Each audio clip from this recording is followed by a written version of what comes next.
Students, welcome again. आज की अपनी इस क्लास से हम डिजिटल इलेक्ट्रॉनिक्स को डिस्कस करना शुरू करेंगे। डिजिटल इलेक्ट्रॉनिक्स के कुछ इनिशियल वीडियोस आप मेरे चैनल पे ऑलरेडी देख पा रहे हैं। वो प्रॉब्लम सॉल्विंग टेक्निक पे फोकस थे। तो आपसे हम डिजिटल इलेक्ट्रॉनिक्स का कंसेप्चुअल डिस्कशन करते हुए जो हमारा डिटेल प्रॉब्लम सॉल्विंग टेक्निक्स है उनको डिस्कस करेंगे। इसमें हम सब्जेक्टिव प्रॉब्लम्स किस किस तरीके से बनेगी उस पर भी फोकस करेंगे। तो आज से हम डिजिटल इलेक्ट्रॉनिक्स का कंप्लीट जो मॉड्यूल है उसको कवर करना शुरू करते हैं। तो डिजिटल इलेक्ट्रॉनिक्स सब्जेक्ट को आप एक बहुत ही इंटरेस्टिंग सब्जेक्ट पाएंगे जब भी आप पढ़ेंगे। ये ऑनगोइंग सेमेस्टर का भी हिस्सा है बीटेक के स्टूडेंट्स के, तो वो भी इस सब्जेक्ट को बहुत अपने लिए यूज़फुल फील करेंगे। एज वेल एज अगर आप कॉम्पिटिटिव एग्ज़ाम की प्रिपरेशन कर रहे हैं तो हम इनिशियल इंट्रोडक्शन के साथ प्रॉब्लम सॉल्विंग का जो हमारा मेथड रहा है अब तक के वीडियोज़ में उसी प्रोसीजर को फॉलो अप करेंगे। आपको पहले डिटेल डिस्कशन करवाया जाएगा कॉन्सेप्ट का, फिर उसके बाद उस पर किस किस तरीके से कॉम्पिटिटिव एग्ज़ाम में प्रॉब्लम बनती है, क्या क्या वैरायटी बनेगी और कहाँ कहाँ पे आपके लिए कन्फ्यूज़न का मार्जिन है, उन सब को डिस्कस करते हुए फाइनली आपको objective as well as subjective problem handling की जो टेक्निक्स हैं उनको हम सिखाएंगे। इन टेक्निक्स के बीच में कुछ मेरी सेल्फ डेवलप्ड शॉर्ट ट्रिक्स भी बन गई है जो मैंने अपने एग्ज़ाम्स की प्रिपरेशन के दौरान सीख ली थी, तो वो भी मैं आपको बताऊंगी जिससे आप कम टाइम में अपने प्रॉब्लम को सॉल्व कर सकते हैं। तो यहाँ पे डिजिटल इलेक्ट्रॉनिक्स जो कि बहुत ही इंटरेस्टिंग है, स्टूडेंट्स को बहुत इंटरेस्टिंग फील होने की वजह से ये इसको बहुत इजीली इसके मॉड्यूल जो हैं वो सॉल्व होते जाते हैं, प्रॉब्लम सॉल्व होते जाते हैं, तो वो उसको थोड़ा सा साइडलाइन कर देते हैं। दे फाइंड इट कि ये इजी है और इसमें हम अच्छे से स्कोर कर लेंगे, जबकि ये जो सब्जेक्ट है उसमें प्रॉब्लम्स में ट्विस्ट बहुत आसानी से क्रिएट हो जाता है। और जब तक आप डिटेल में अपना विज़न नहीं क्रिएट करेंगे कि ये जो टर्म है वो क्या रिप्रेजेंट कर रही है, फाइनली डिजिटल सर्किट में क्या प्रोसेसिंग हो रही है, तब तक बहुत इजी और इंटरेस्टिंग होते हुए भी इसमें फाइनल मोमेंट पे कंफ्यूजन का मार्जिन रहता है और हम गलत ऑप्शन को सेलेक्ट कर लेते हैं। तो आप वन बाय वन स्टेप्स में ये जो मैंने यूनिट्स डिज़ाइन की है इस कोर्स सिलेबस के लिए, वो आपको एक से एक जो हमारे डिस्कशंस हैं उनको कंटिन्यू करेंगे ताकि आप इंटरलिंक कर सकें पिछले टॉपिक को अगले टॉपिक के साथ, और आपका जो इमेजिनेशन है वो और क्लियर होता जाए और आप प्रॉब्लम के हर वैरायटी को समझ पाएँ कि इसमें मुझे फाइनली क्या ऑप्शन सेलेक्ट करना है और मुझे क्या टेक्निक अप्लाई करनी है। तो इसी कंटिन्यूटी में सबसे पहले हम डिस्कस करते हैं कोर्स डिटेल कि हम इस सब्जेक्ट को क्या पढ़ेंगे और कैसे कैसे उसको कवर करेंगे। तो इसकी फर्स्ट यूनिट जो हम पढ़ेंगे that is number system. Number system में आप जो first variety of problem face करेंगे दैट इज़ बेस कन्वर्जन, जिसमें आपको डेसिमल से बेस आर में और वाइस वर्सा बेस आर से डेसिमल में कन्वर्जन आपसे पूछा जा सकता है। डिजिटल इलेक्ट्रॉनिक्स को बहुत अच्छे से समझने के लिए और उसमें करेक्ट स्कोर करने के लिए, हाई स्कोर करने का एक ही कॉन्सेप्ट है कि आप इसमें मल्टीपल सेम टाइप की प्रॉब्लम्स को सॉल्व करें। आप फर्स्ट क्वेश्चन उठाते हैं और वो बहुत जल्दी से उसका आंसर आ जाता है तो आप उसी वैरायटी को वहाँ पे छोड़ के नेक्स्ट वैरायटी पे जंप कर जाते हैं। मेरा सजेशन ये है कि जो हमारी स्टैंडर्ड बुक्स हैं, टेक्स्ट बुक्स हैं, उसके आप multiple same type of questions को प्रैक्टिस करें ताकि इसको आप गलत करने का या इसमें कंफ्यूज होने का जो भी मार्जिन है वो आपका दूर हो जाए। तो इस पर बहुत सारी प्रॉब्लम्स बनती हैं। Then comes arithmetics with base r numbers. यहाँ पे आपको बेस 7 के 2 नंबर्स दिए हुए होंगे, उनमें एडिशन, उनमें मल्टीप्लिकेशन आपको सॉल्व करके आंसर लिखने के लिए पूछा जा सकता है। यहाँ पे एक और टर्म आप लोगों को पढ़नी होगी दैट इज़ कॉम्प्लीमेंट्स। अगर बेस आर नंबर सिस्टम है तो उसका आर्स कॉम्प्लीमेंट और आर माइनस वंस कॉम्प्लीमेंट, जैसे कि डेसिमल में 9s कॉम्प्लीमेंट और 10s कॉम्प्लीमेंट्स एग्जिस्ट करते हैं। ये मशीन लेवल लैंग्वेज में अपने कोड को लिखने के लिए और अपने अरिथमेटिक ऑपरेशंस को सॉल्व करने के लिए बनाई गई थी, तो हमें भी उन्हें पढ़ना होगा। अगर बेस 7 है तो उसमें 6 कॉम्प्लीमेंट्स होगा और 7s कॉम्प्लीमेंट्स होगा, और अगर आपका बाइनरी नंबर है, बेस 2 नंबर है, तो 1s कॉम्प्लीमेंट्स और 2s कॉम्प्लीमेंट्स। तो कॉम्प्लीमेंट्स कैसे आप कैलकुलेट करेंगे किसी गिवन बेस नंबर का, as well as subjective problem में आपसे पूछा जाता है, ऑब्जेक्टिव में भी पूछा जाता है कि perform the subtraction using complement, one's complement और टूज कॉम्प्लीमेंट। तो ये जो आपका सेक्शन है ये काफ़ी क्लियरिटी आपको मांगता है कि आप उसको डिटेल में पढ़ें, थोड़ा सोच के पढ़ें और मल्टीपल प्रॉब्लम्स आप सॉल्व करें। इसी में जब हम बेस आर सिस्टम कंप्लीट कर चुके होते हैं तो उसके बाद आता है डिफरेंट बाइनरी नंबर्स।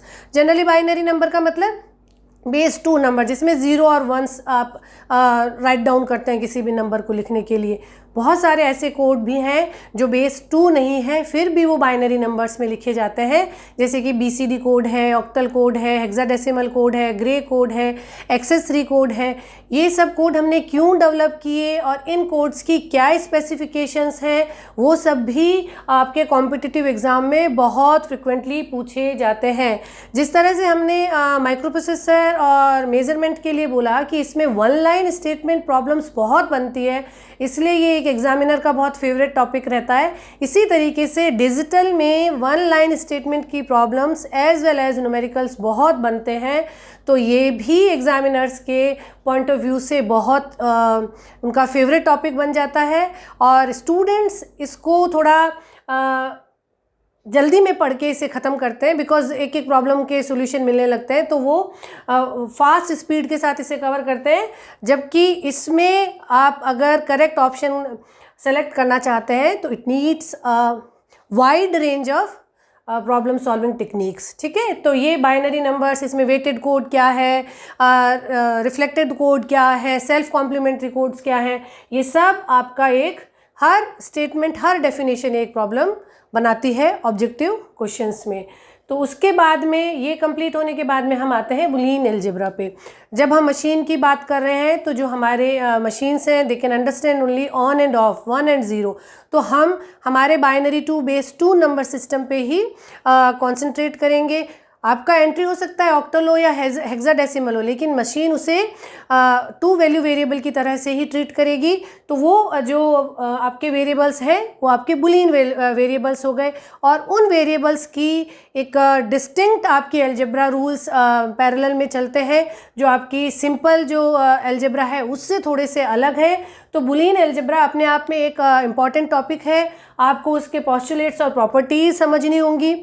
ठीक है, और उसके बाद में डी मॉर्गन्स थ्योरम काफ़ी इंपॉर्टेंटली पूछी जाती है statement wise, as well as आपको डी मॉर्गन्स थ्योरम पे बेस्ड प्रॉब्लम्स भी आपको पूछी जा सकती है। उसके बाद अगर बुलियन अलजेब्रा की हम बात करते हैं तो जो आपका बाइनरी वेरिएबल्स हैं they finally makes a Boolean function, और ये फंक्शन क्या वैल्यू होल्ड करता है, कैसे इसका रिप्रेजेंटेशन किया जाता है, कैसे इसका कॉम्प्लीमेंट निकाला जाता है, ये सब एक डिटेल में डिस्कशन का आपका टॉपिक है। आपने बुलियन फंक्शन अगर वेरिएबल्स पे डिफाइन किया गया बुलियन फंक्शन अगर आपने प्रेजेंट कर दिया है तो उसके प्रेजेंटेशन के भी डिफरेंट टेक्निक्स आपको पूछी जा सकती है कि मिन टर्म्स क्या होती है किसी भी बुलियन फंक्शन में, मैक्स टर्म्स क्या है, सम ऑफ प्रोडक्ट फॉर्म क्या है बुलियन फंक्शन की, प्रोडक्ट ऑफ सम फॉर्म क्या है, कैनोनिकल फॉर्म क्या है, स्टैंडर्ड कैनोनिकल फॉर्म्स क्या है। तो बुलियन फंक्शन पे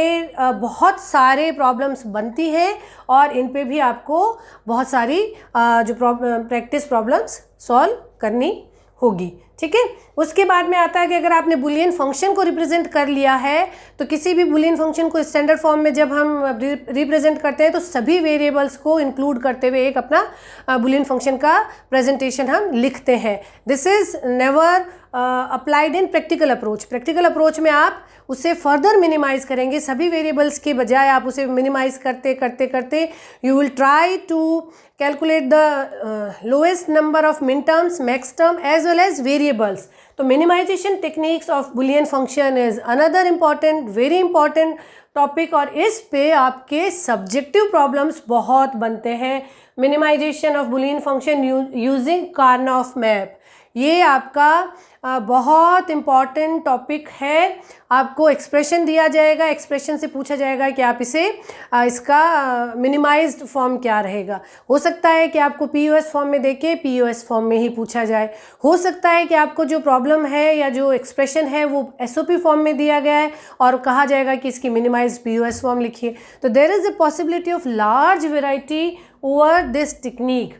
यहाँ पे कार्नोफ मैप आपका 3 वेरिएबल, 4 वेरिएबल, 5 वेरिएबल पे भी हो सकता है। वो सारी टेक्निक्स हम डिटेल में डिस्कस करेंगे। मिनिमाइज्ड बुलियन फंक्शन को, एक्सप्रेशन को पाने के बाद आप उसका नैंड गेट और नॉर गेट इम्प्लीमेंटेशन सीखेंगे। ये पूछा जाता है कि इस फंक्शन का अगर हम नैंड गेट इम्प्लीमेंटेशन करें या नॉर गेट इम्प्लीमेंटेशन करें तो कितने minimum number of NAND gate लगेंगे, नॉर गेट लगेंगे, तो इसकी क्या ट्रिक्स हैं, किस तरीके से आप करेक्ट ऑप्शन सेलेक्ट करेंगे, वो भी हम डिटेल में डिस्कस करेंगे। मिनिमाइजेशन टेक्निक के बाद आता है यूनिट 4, जिसमें कि हम कॉम्बिनेशनल सर्किट्स पढ़ेंगे। कॉम्बिनेशनल सर्किट इज बेसिक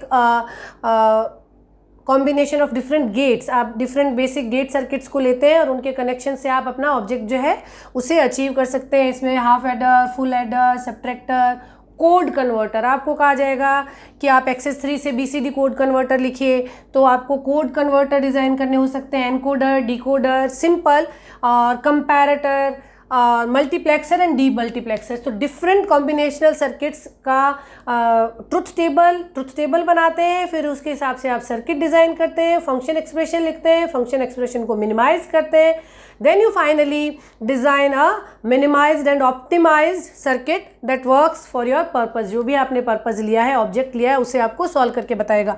यहाँ पे मल्टीप्लेक्सर काफ़ी इंपॉर्टेंट एक टॉपिक बन जाता है और इस पे केवल सर्किट डायग्राम ही ना पूछ के इस पे एक और प्रॉब्लम बनती है जिसमें आपको बुलियन फंक्शन दिया होगा और कहा जाएगा कि बुलियन फंक्शन को मल्टीप्लेक्सर्स की यूज़ करके आप इसे इम्प्लीमेंट करिए। कहा जाएगा कि इस एड्रेस लाइंस पे ये इनपुट लाइंस जा रही है, सेलेक्ट लाइंस पे ये डेटा लाइंस जा रही हैं, तो आप इस बुलियन फंक्शन को मल्टीप्लेक्सर से इम्प्लीमेंट करिए। ये सब्जेक्टिव में पूछा जाने वाला बहुत इम्पॉर्टेंट टॉपिक है। यहाँ पे हम जब भी इस सब्जेक्ट को पढ़ रहे हैं तो डिटेल में कंसेप्चुअल डिस्कशन के बाद हमारा जो फाइनल फोकस रहेगा, how to solve the problems that are going to be covered in a GATE exam, engineering services objective exam as well as engineering services mains exam। या आप state BSc की तैयारी कर रहे हैं, BTech के students हैं, तो भी आपको सब्जेक्टिव आंसर लिखना होगा। तो हम उन सब प्रॉब्लम्स को फोकस करते हुए अपना स्टडी जो है उसको हम डायरेक्शन देंगे और उसी फ्लो के साथ हम अपने इस सब्जेक्ट को कवर करेंगे। कॉम्बिनेशनल सर्किट्स के बाद में आ जाते हैं सिक्वेंशियल सर्किट्स। सिक्वेंशियल सर्किट्स वो सर्किट्स हैं जिनमें एक मेमोरी एलिमेंट जो है वो उसका एक नेसेसरी पार्ट होता है। उसमें फर्स्ट स्टेप रहेगा आपका स्टडी ऑफ फ्लिप फ्लॉप। सारे फ्लिप फ्लॉप्स आपको पढ़ने होंगे। SR फ्लिप फ्लॉप बनाइए, D बनाइए, आप T फ्लिप फ्लॉप बनाइए, JK फ्लिप फ्लॉप बनाइए। उनको अलग अलग गेट से आप इम्प्लीमेंट करके उनका सर्किट डायग्राम आपसे पूछा जा सकता है, आपसे उनकी ट्रुथ टेबल पूछी जा सकती है, उसके बाद में कैरेक्टरिस्टिक इक्वेशंस पूछी जा सकती है। और ये जो फ्लिप फ्लॉप का सेक्शन है, इसको आप हो सकता है कि फर्स्ट लुक में आप इसको बहुत इजी फील करें और आपको लगे कि हाँ बन गया SR फ्लिप फ्लॉप, और SR में जो हमारी लिमिटेशंस थी वो हमने JK में ओवरकम कर ली है। लेकिन यही फ्लिप फ्लॉप जो है वो आपके डिज़ाइनिंग पार्ट का सबसे इम्पॉर्टेंट रोल बन जाता है। आपको कहा जाएगा कि एक सर्किट डिज़ाइन करिए यूजिंग दिस फ्लिप फ्लॉप। तो आपको फ्लिप फ्लॉप की सारी कैरेक्टरिस्टिक इक्वेशंस और उसके हिसाब से उसकी ट्रुथ टेबल बनाना, ट्रांजिशन टेबल बनाना बहुत ही अच्छे से आना चाहिए। तो फ्लिप फ्लॉप जो कि हमारी बेसिक मेमोरी सेल है, जो कि एट अ टाइम एक बिट को स्टोर कर सकती है, पहला टॉपिक वो रहेगा। और फ्लिप फ्लॉप का आगे एक्सटेंशन होता है रजिस्टर्स, जो कि आपका एक ग्रुप ऑफ बिट्स को स्टोर कर सकता है। रजिस्टर्स आपके सीरियल और पैरेलल में हो सकते हैं। सीरियल डेटा फीड किया जाएगा या पैरेलल में डेटा फीड किया जाएगा। ये आपका सिंगल बिट मेमोरी स्टोरेज, ये आपका मल्टी बिट मेमोरी स्टोरेज, ये आपका डेटा को स्टोर करके डिस्प्ले करने तक का काम कर रहा है। Then comes the counter. इसी फ्लिप फ्लॉप से आपको काउंटर बनाने हैं। काउंटर में अलग वैरायटी आपको पढ़नी होगी, रिपल एंड सिंक्रोनस काउंटर। फिर जो ऑब्जेक्ट होगा वो इस तरीके से होगा कि design a mode M counter. आप जनरली N फ्लिप फ्लॉप से 2n स्टेट काउंट करने वाला काउंटर बनाते हैं अगर आप नॉमिनल डिज़ाइनिंग करते हैं। लेकिन ऑब्जेक्ट ये होगा कि आप 2n की बजाय उसकी काउंटिंग को कहीं और पे आप रोक दें, मोड M काउंटर बनाइए। ये ऑब्जेक्ट हो सकता है। ये मोड M जो है वो कंटिन्यूस काउंटिंग ना होके आपका एक शफल्ड काउंटिंग पैटर्न भी हो सकता है। 0 1 2 3 4 5 6 7 ये आपका मोड 8 काउंटर हुआ। तो इस काउंटिंग पैटर्न के अलावा आपसे पूछा जा सकता है कि काउंटर बनाइए जो इस पैटर्न में काउंट करता है 1 3 2 6 5, ठीक है। तो ये वैरायटी ऑफ प्रॉब्लम जो है वो मेंस के लिए एज वेल एज आपको अगर आप गेट का एग्ज़ाम दे रहे हैं तो उसमें काफ़ी इम्पॉर्टेंट आपका एक टॉपिक बनता है। इसी सेक्शन में आपसे ये भी पूछा जाता है कि एक सर्किट डायग्राम बना के दिया जाएगा और आपसे पूछा जाएगा कि 5 क्लॉक के बाद में इस सर्किट में आउटपुट क्या होगा, या आपसे ऐसे कहा जाएगा कि इस सर्किट की काउंटिंग सीक्वेंस क्या होगी। तो आपको रिवर्स में भी अपना जो कॉन्सेप्ट था उसे अप्लाई करके और आपको आंसर सेलेक्ट करना होगा। तो यहाँ पे बेसिक जो आपका आता है ये आपका डिजिटल इलेक्ट्रॉनिक्स का डिज़ाइन पोर्शन जो था वो आपका सिक्वेंशियल सर्किट तक कवर हो जाता है। यहाँ पे डिज़ाइनिंग भी करवाई जा सकती है एज वेल एज आपसे ऑब्जेक्टिव प्रॉब्लम्स में तो बहुत एंडलेस वैरायटी है डिजिटल इलेक्ट्रॉनिक्स में। तो आप इसको ध्यान से करिए और बहुत सारी प्रॉब्लम्स सॉल्व कीजिए। और एक टेक्निक दूसरी जो बहुत इंपॉर्टेंट फैक्टर है वो ये है कि डिजिटल इलेक्ट्रॉनिक्स जब हमें बहुत इंटरेस्टिंग और बहुत कैची लगता है तो स्टूडेंट्स इसे डेफिनेटली पढ़ते हैं, लेकिन आप इस सब्जेक्ट को पढ़ने के बाद टाइमर के साथ आप इसकी प्रॉब्लम्स नंबर ऑफ़ प्रॉब्लम्स को सॉल्व कीजिए। जब आप मल्टीपल टाइम एक प्रॉब्लम को सॉल्व करते हैं तो आपकी जो प्रॉब्लम सोल्यूशन का टाइम है वो कम होना चाहिए, क्योंकि नेटवर्क थ्योरी और डिजिटल इलेक्ट्रॉनिक्स ऐसे सब्जेक्ट हैं जो स्टूडेंट्स को बहुत इंटरेस्टिंग लगते हैं और वो बहुत कॉन्फिडेंट होते हैं, वो उन सब्जेक्ट्स को ज़रूर से उठाते हैं। और अगर आपने अच्छे से प्रैक्टिस नहीं की और आपका कंसेप्चुअल जो कॉन्सेप्ट था वो अगर पूरे से क्लियर नहीं हुआ है तो आप एक ही प्रॉब्लम को सॉल्व करने में बहुत टाइम लगा देंगे और वो आपके स्कोर को फर्दर कम कर देगा। तो इसमें प्रैक्टिस जो है और एज वेल एज जो आपका प्रॉब्लम सॉल्यूशन का टाइम है वो बहुत इंपॉर्टेंट रोल प्ले करता है। So do study more and practice more in this subject specifically. Design का सेक्शन यहाँ कंप्लीट होने के बाद में एक और यूनिट आपकी लास्ट यूनिट है जो हम लॉजिक फैमिलीज़ पढ़ेंगे। लॉजिक फैमिलीज़ में ये एक्सपेक्ट किया जाता है कि जो स्टूडेंट्स हैं उनको जो हमारी एनालॉग EDC है, एनालॉग डिवाइसेस, और वो नेटवर्क थ्योरी का बेसिक नॉलेज है, उनको किस तरीके से क्या इनपुट देने पे किस तरीके से आपका ट्रांजिस्टर है या आपका गेट है, FET है, किस तरीके से वो ऑन और ऑफ हो रहे हैं, as well as V input और V आउटपुट में रिलेशन। तो हम ये एक्सपेक्ट करते हैं कि लॉजिक फैमिलीज़ पढ़ने से पहले आपका network theory as well as आपकी जो इलेक्ट्रॉनिक डिवाइसेज या एनालॉग इलेक्ट्रॉनिक्स है उसका कुछ सेक्शन आपने पढ़ लिया होगा। उस नॉलेज पे बेस्ड आप लॉजिक फैमिलीज़ को पढ़ेंगे।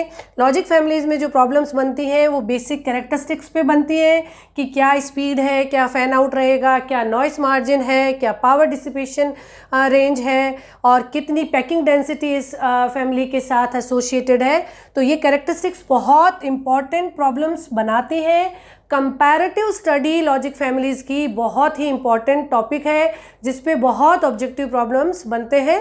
उसमें अब आपको डिफरेंट लॉजिक फैमिली, सब्जेक्टिव अगर प्रॉब्लम्स की बात करते हैं तो आपको एक लॉजिक फैमिली का नाम देके उसको डिस्क्राइब करने के लिए बोल सकते हैं RTL, DTL, HTL, ECL, MOS, CMOS।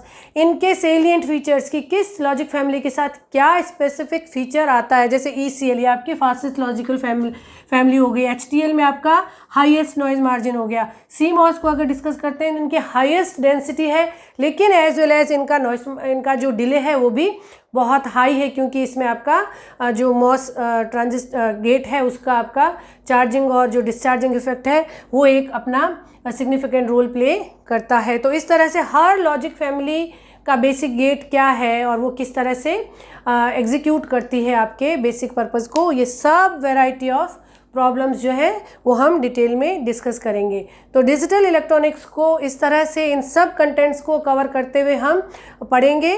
शुरू करेंगे कंसेप्चुअल डिस्कशन से और सॉल्व करेंगे बीटेक में पूछे जाने वाली प्रॉब्लम्स, गेट और इंजीनियरिंग सर्विसेज में पूछी जाने वाली problems. I hope you are mentally ready to start up with a very new energy. I wish you very good luck and keep watching, keep learning. Thank you.